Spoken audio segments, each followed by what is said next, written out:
Vous avez reçu une généalogie et vous souhaitez comparer afin de savoir quels sont les points communs et les différences entre votre dossier et l'autre dossier.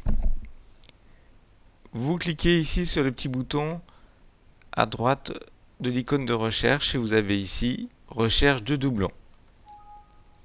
On vous indique que si vous fusionnez, l'opération va être irréversible. Donc faites bien des sauvegardes avant si vous ne les avez pas faites.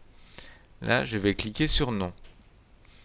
On souhaite faire une comparaison, donc là on ne veut pas rechercher les doublons dans le dossier, mais avec un autre dossier. Donc on va cocher ici la généalogie ouverte et sur une généalogie externe. On sélectionne le dossier. Donc on va comparer le dossier Guilherme et le dossier Fodac-Louis. Ici, on va rechercher les couples communs entre les deux dossiers. Vous avez ici des options aussi. Utilisez la table des équivalences pour les noms, au cas où les noms ne seraient pas écrits de la même manière entre les deux dossiers. On va maintenant cliquer sur la recherche des doublons. Le logiciel affiche ici les doublons possibles entre les deux dossiers. Ici, il y a beaucoup de doublons. On a, semble-t-il, une branche commune qui apparaît. Alors ici, on va cliquer sur ce petit bouton pour voir la page 2 des doublons possibles.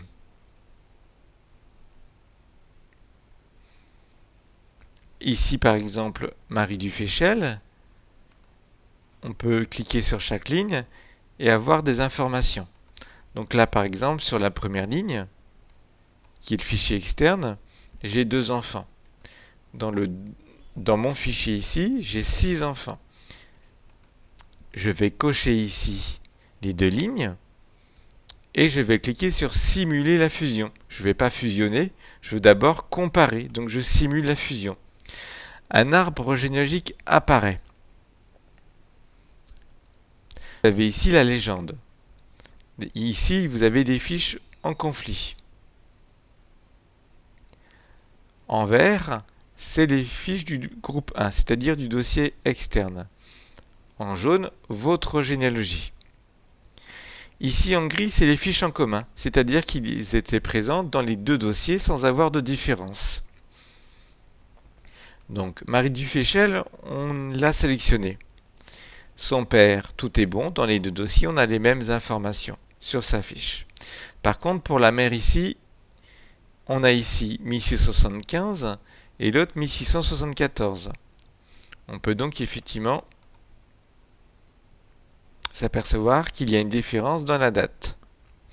Ensuite, dans mon dossier, j'ai l'ascendance de Françoise Lemay, mais dans l'autre dossier, il n'y avait pas son ascendance.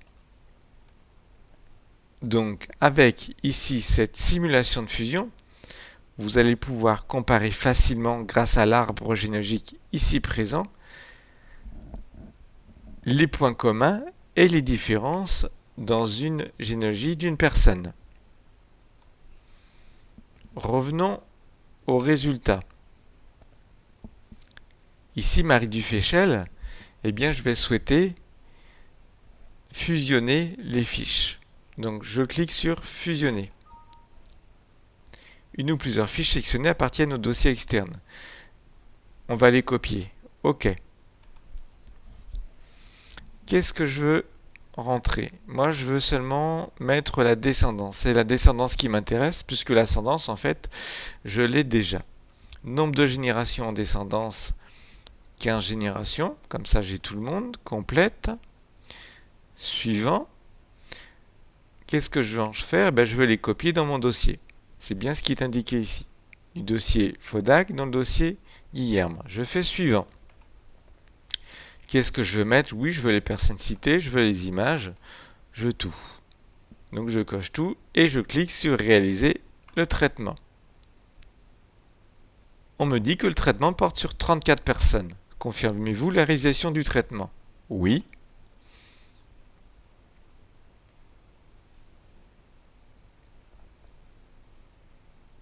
Là, le logiciel s'est arrêté sur une fiche puisque j'ai une donnée différente ici sur une note.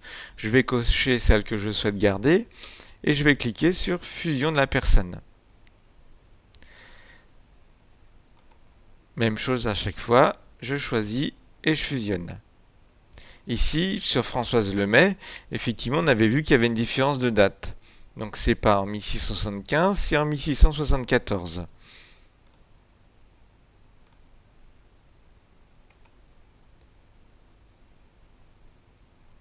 On est terminé, je vais retourner à l'arbre généalogique et je vais aller voir effectivement si j'ai bien des FODAC, puisque c'est ce que j'avais inséré. Je lance la recherche. Effectivement ici, j'ai bien la généalogie de Louis Fodac. Je vais pouvoir d'ailleurs remonter afin de voir effectivement par quelle branche, et je vais ainsi remonter effectivement sur les fléchelles. Donc là, j'ai pu intégrer la généalogie Fodac dans mon dossier grâce d'abord à la simulation et après à la fusion des personnes.